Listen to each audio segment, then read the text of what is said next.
देखिए, अत्यंत ही दुर्भाग्यपूर्ण है कि हमारे बीच के हमारे वरिष्ठ साथी सोहन राव कक्कू जी हमारे बीच नहीं रहे। पूरा परिवार से हम लोग मिले और परिवार के साथ पूरी भारतीय जनता पार्टी भी है और आगे भी जो परिवार की चिंता रहेगी वो पार्टी करेगी। लेकिन एक महत्वपूर्ण साथी को जहानाबाद ज़िले में हम लोगों ने खोया, जिन्होंने भारतीय जनता पार्टी और एनडीए को इस इलाके में मजबूती देने का काम किया, समाज के लोगों के बीच में काम किया, समाज की उन्नति के लिए लगातार काम किया। ये हम लोगों के लिए अत्यंत ही चिंता का विषय है कि हम लोगों को इस बेला में छोड़कर चले गए। सर, मतदाता पुनरीक्षण को लेकर सुप्रीम कोर्ट में अपील की गई है। देखिए, अब मतदाता की जो समीक्षा हो रही है, इलेक्शन कमीशन ने गाइडलाइन के माध्यम से स्पष्ट कर दिया है कि परिवार का कोई एक सदस्य यदि ये प्रमाणित करेगा कि ये लोग दिल्ली रहते हैं, बम्बई रहते हैं या अपने गांव से बाहर हैं, तो उसको मान लिया जाएगा। लेकिन जो बाहर के लोग हैं, यदि बांग्लादेश के कोई हैं, क्योंकि हम लोगों के पास जो रिपोर्ट आई है वो चौंकाने वाली है। एक जिला है किशनगंज, क्योंकि 11 तरह के कागज मांगे गए हैं, उसमें 10 तरह का कोई कागज बन नहीं सकता है। आज के तारीख में एक कागज बन सकता है, वो है रेसिडेंशियल सर्टिफिकेट। और आपको जानकर आश्चर्य होगा कि बिहार में एक जिला अकेला किशनगंज में, जहां एवरेज पिछले 6 महीने से 20,000, 22,000, 25,000 आवेदन आते थे, पिछले 6 दिनों में 1,27,000 आवेदन आए हैं। इसका मतलब है कि उसकी समीक्षा होनी ही चाहिए। बिहार लगता है सर कि बिहार में विधि व्यवस्था को लेकर लगातार सवाल उठा जा रहा है। कुछ घटना घटी है, वो भी हमारे लिए चिंता का विषय है। अपराधी बख्शे नहीं जाएंगे। अपराध कभी भी एनडीए इसका समर्थक नहीं हो सकता है। एनडीए की सरकार अपराधी के खिलाफ कार्रवाई करते रहेगी और चुन चुनकर पुलिस इसका हिसाब भी करेगी। अब बंद, उनके पास तो कोई काम है नहीं। दिल्ली वाले भी बेरोजगार हैं, पटना वाले भी बेरोजगार हैं, तो बेरोजगार लोग तो धरना ही दे सकता है। चलिए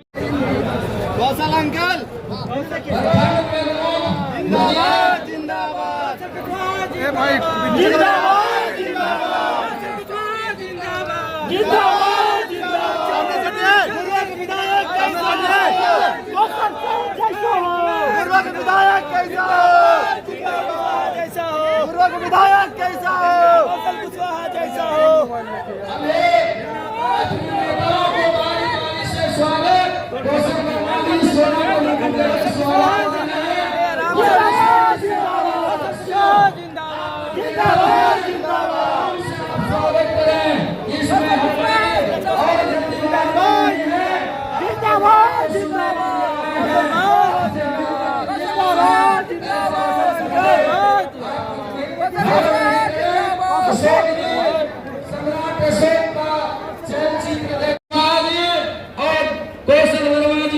विनय कुशवाहा जी तमाम अपने उद्घाटन कर प्रियदर्शी चक्रवर्ती महान सभ्यता उद्घाटन करता माननीय श्री सम्राट चौधरी जी के द्वारा दीप प्रज्वलित किया जाएगा।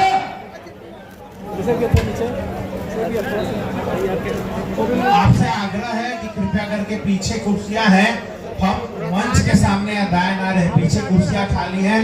मैं आप सभी सम्मानित दर्शकों से निवेदन करूंगा, श्रोताओं से निवेदन करूंगा कि आप पीछे की तरफ जाके बैठें। और आपसे निवेदन है, कृपया करके पीछे बैठ जाइए। आप परिसर खाली कर दें। कौशल जी, जिनका मुख्य रूप से स्वागत करवाया,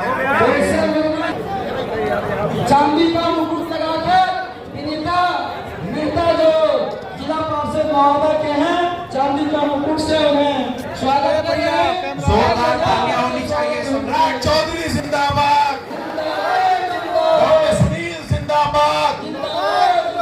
आज हमारे नेताओं का सम्मान नहीं है, कोई धीमापन नहीं होना चाहिए। जोरदार आवाज दीजिए, सम्राट चौधरी जिंदाबाद, डॉक्टर सुनील जिंदाबाद। अब बोले कि कौशल दोनों अपने नेताओं को गदा से सम्मानित कर रहे हैं।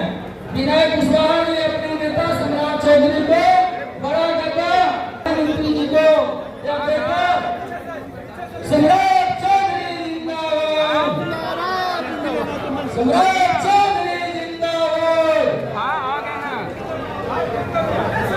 हमारी कुर्सियां खाली है और व्यवस्था नहीं बनाना चाहिए, ये आपका कार्यक्रम है। कृपया करके हम पीछे बैठ जाए, मंच के सामने ना रहे। मीडिया के बंधुओं से जब नीतीश कुमार जी को सत्ता मिली साथियों, तो बिहार का बजट 23,000 करोड़ रुपया था, और जब बिहार झारखंड बट रहा था तो बिहार में ये चर्चा थी कि झारखंड में सब पैसा चला गया, हमारा भी उधरे जाना शुरू किया। और उसका कारण था ये जो रेवेन्यू है, ये जो राजस्व है, ये अपना हिस्सेदारी है। उस समय जब झारखंड बट रहा था आदिवासी के कल्याण के लिए, सर्वे अटल जी ने बिहार और झारखंड को बांटा, तो 23,000 करोड़ रुपया के राशि में से जो बिहार का हिस्सेदारी था, उसका 87% झारखंड से आता था और 13% बिहार से आता था। तो लोग कहते थे कि अब तो यहाँ दो ही चीज ना बचा है, एक बालू और दूसरा वही चोरवा का नाम आ जाता है। आप सोच लो, चारा चोर को बैठाना है, जो बेजवान गाय के बछड़े का चारा खा जाता हो, उसको सत्ता देनी है क्या? देखिए आज बिहार बदला है साथियों, और जब मैं बजट पेश कर रहा था 1 घंटा पहले झारखंड बजट पेश किया, और उस समय मेरा 56 इंच का सीना मोदी जी का चेला वाला बन गया। और इसलिए बना साथियों कि मैंने देखा जिस झारखंड को 87% पैसा मिला, उस झारखंड का बजट 1,40,000 करोड़ का था, और बिहार का मैं बजट पेश कर रहा था, सम्राट चौधरी कुशवाहा का बेटा बजट पेश कर रहा था, तो 3,17,000 करोड़ का बजट। ये बदलता हुआ बिहार है साथियों। इसलिए सम्राट अशोक के मार्गदर्शन में, सम्राट अशोक ने जो सपना देखा है इस अखंड भारत का, और ये स्वर्णिम काल दिया है भारत को, कोई दूसरे राजा के सामने स्वर्णिम काल नहीं लिखा जाता है साथियों। 200 वर्षों तक राज किया। यदि आप चाहते हो कि फिर से बिहार में स्वर्णिम काल है, तो एक बार एनडीए को वोट देकर फिर से जिताने का काम कीजिए साथियों।